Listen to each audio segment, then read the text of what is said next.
Hi, this is Mr. Ye. Today I would like to introduce you the basic math, video number 3, which is complex fraction.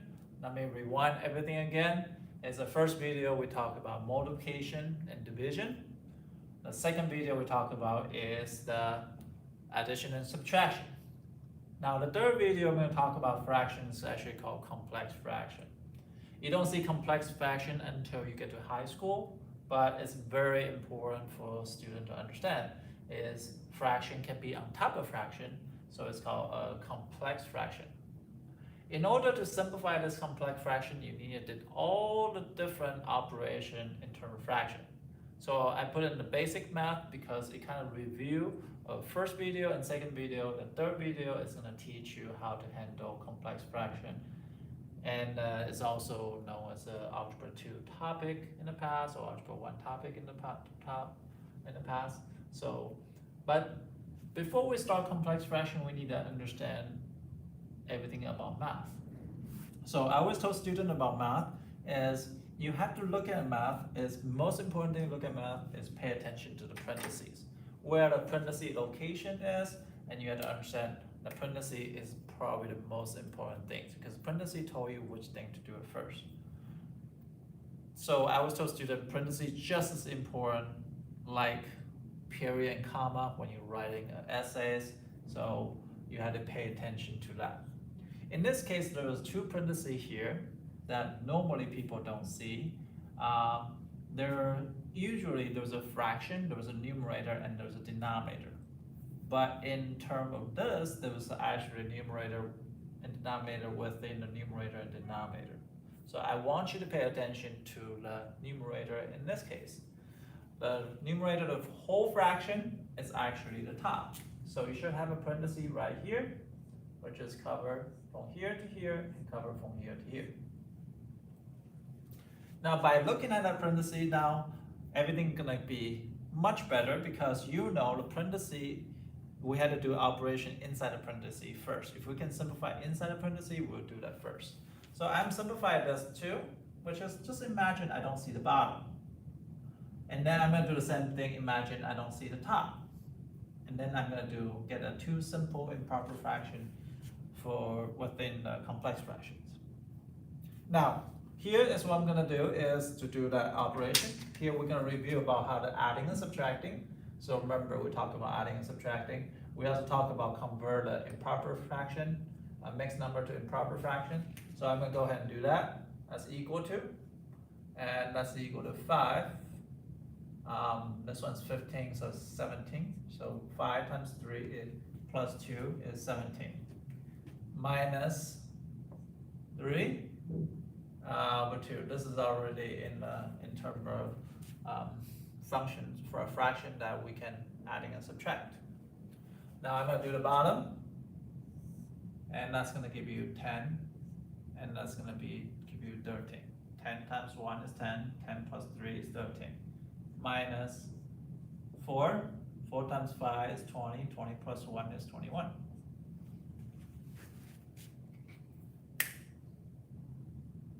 Now, we're not going to forget about the fraction, the parentheses. The parentheses is still there.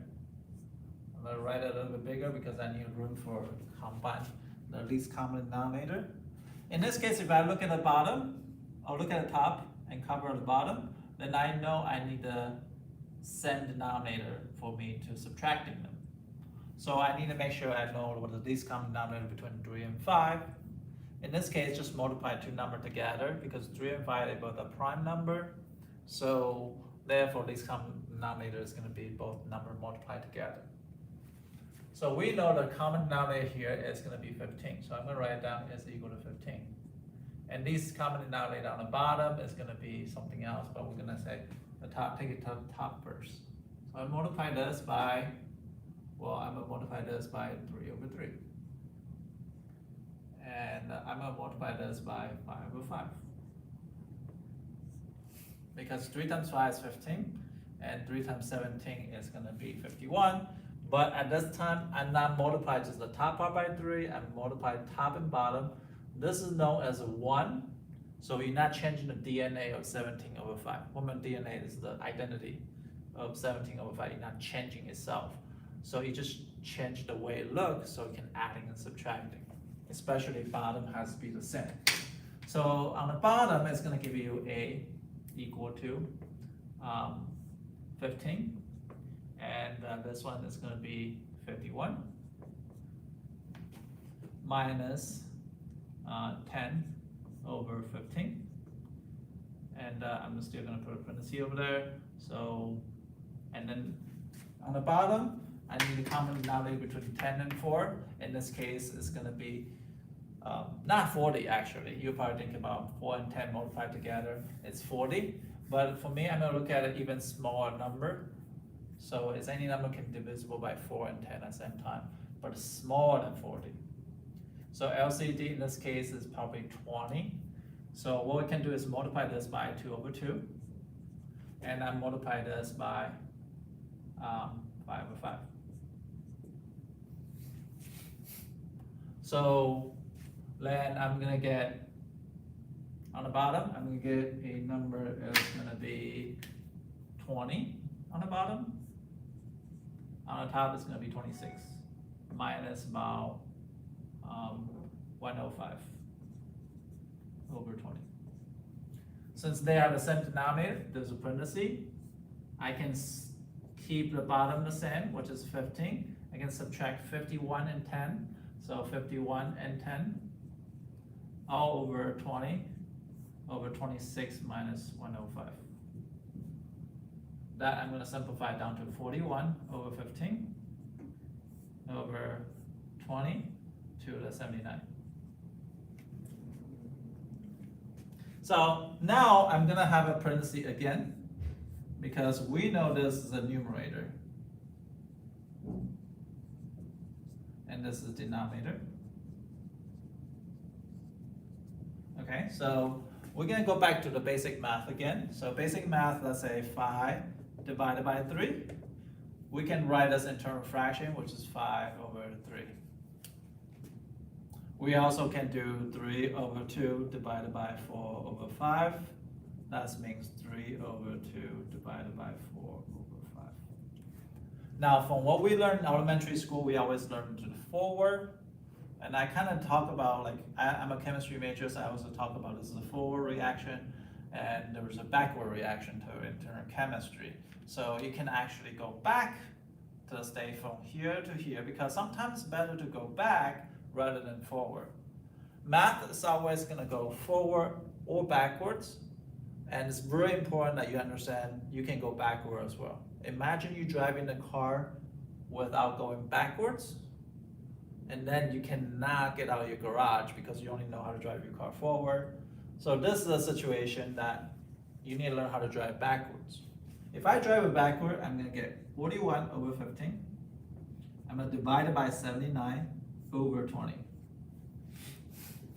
That becomes a fraction I can deal with. So 41 over 15 times by multiply by reciprocal. So I told you this question have all kind of operation, adding, subtracting, dividing, multiplying, and I wasn't kidding about that. So now I can simplify by multiply, but you can multiply across, but usually I simplify first. I look at one numerator and denominator. If you have common factor, I can simplify. So number I deal with is smaller.